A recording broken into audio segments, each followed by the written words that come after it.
मध्य मुंबई मतदारसंघात विविध आर्थिक सामाजिक स्तरातले लोक राहतात.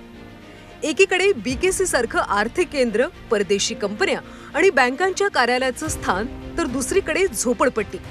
इतकी मोठी विविधता एकाच मतदारसंघात आहे. वांद्रे पश्चिम मतदारसंघात मुंबई भाजपचे अध्यक्ष ॲडव्होकेट आशिष शेलार यांची प्रतिष्ठा पणाला लागली. सलग 2 वेळा या मतदारसंघातून शेलार विजयी झाले.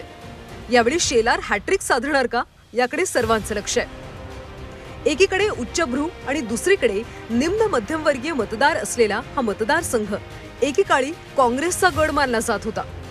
काँग्रेसचे बाबा सिद्दीकी याच मतदारसंघातून 2009 पर्यंत आमदार होते. मात्र गेल्या 10 वर्षांपासून या मतदारसंघावर भाजपनं वर्चस्व मिळवलं.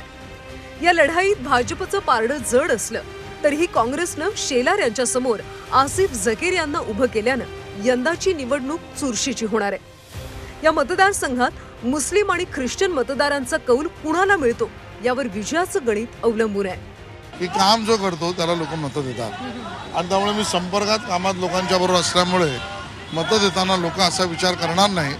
आणि म्हणून या मतदारसंघामध्ये घोषणा जी चालते आहे ती एकच आहे, आपला आशिष आहे ना, कुठल्याही परिस्थितीत तो आपल्यावर आहे ना, या पद्धतीने लोक मतदान करतील. शिवसेना प्रमुखांचं निवासस्थान असलेल्या वांद्रे पूर्व मतदारसंघात वरुण सरदेसाई आणि राष्ट्रवादीचे झिशान सिद्दीकी यांच्यात लढत होणार आहे. बाबा सिद्दीकी यांच्या निर्घृण हत्येनंतर झिशान यांच्याबाबत सहानुभूती निर्माण झाली.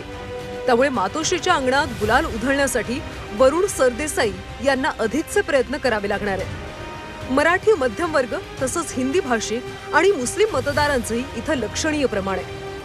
मनसेचं या मतदारसंघात माजी आमदार तृप्ती सावंत यांना उमेदवारी दिली. त्यामुळे या मतदारसंघात तिरंगी लढत आहे. लोकसभा निवडणुकीत विलेपार्ले या मतदारसंघातून भाजपच्या उज्ज्वल निकम यांना सुमारे 51,000 मताधिक्य मिळाले होतं. त्यामुळे भाजपसाठी हा सुरक्षित मतदारसंघ आहे. या मतदारसंघात भाजपनं विद्यमान आमदार पराग अळवणी यांना सलग 3ऱ्यांदा उमेदवारी दिली. तर उद्धव ठाकरेंच्या शिवसेनेकडून संदीप नाईक यांना उमेदवारी देण्यात आली. या मतदारसंघात साधारण 41% मराठी मतदार आहेत, तर 24% गुजराती, 16% उत्तर भारतीय मतदार आहेत. विद्यमान आमदार पराग अळवणी यांची हॅट्रिक होणार की मतदारसंघाला नवीन आमदार मिळणार हे पाहणं महत्वाचं आहे. कलिना मतदारसंघात यंदा चुरशीची लढत पाहायला मिळणार आहे. उद्धव ठाकरे शिवसेनेचे संजय पोतनीस आणि भाजपचे अमरजित सिंग यांच्यात चुरशीची लढत आहे. मराठी, ख्रिश्चन आणि उत्तर भारतीयांचं प्राबल्य या मतदारसंघात आहे. मराठी आणि मुस्लिम मतं पोतनीस यांना पडल्यास त्यांचा विजयाचा मार्ग सोपा होणार आहे. यावेळी कुर्ला मतदारसंघात 2 शिवसेनेत सामना होतो. या मतदारसंघातून 2014 आणि 2019 मध्ये शिवसेनेचे मंगेश कुडाळकर यांना मोठ्या मतांच्या फरकानं विजय मिळाला होता. यावेळी एकनाथ शिंदेंकडून मंगेश कुडाळकर उमेदवार असून त्यांच्या विरोधात उद्धव ठाकरे शिवसेनेच्या प्रवीणा मोरजकर रिंगणात आहेत. या मतदारसंघात मोरजकर यांना मुस्लिम समाजाची मतं मिळाल्यास कुडाळकर यांच्यासाठी विधानसभेची वाट खडतर असणार आहे. चांदिवली विधानसभा मतदारसंघात 2019च्या निवडणुकीत फक्त 409 मतांच्या फरकानं विजयी झालेले त्यावेळचे मूळ शिवसेनेचे दिलीप लांडे यावेळी एकनाथ शिंदेंच्या शिवसेनेकडून पुन्हा उभे ठाकले. त्यांचा मुकाबला गेल्या वेळचे निकटचे प्रतिस्पर्धी काँग्रेसचे मोहम्मद आरिफ नसीम खान यांच्याशी होतो. यावेळी सुद्धा ही टक्कर अटीतटीची होणार असल्याचा अंदाज वर्तवला जातोय.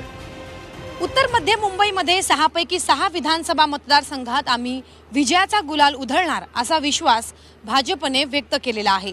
मात्र यंदाची निवडणूक ही 2019 सारखी सोपी राहिलेली नाही.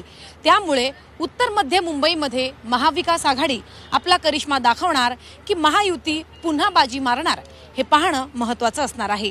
व्हिडिओ जर्नलिस्ट श्रीनिवाससह सीमा आढे, झी 24 तास, मुंबई.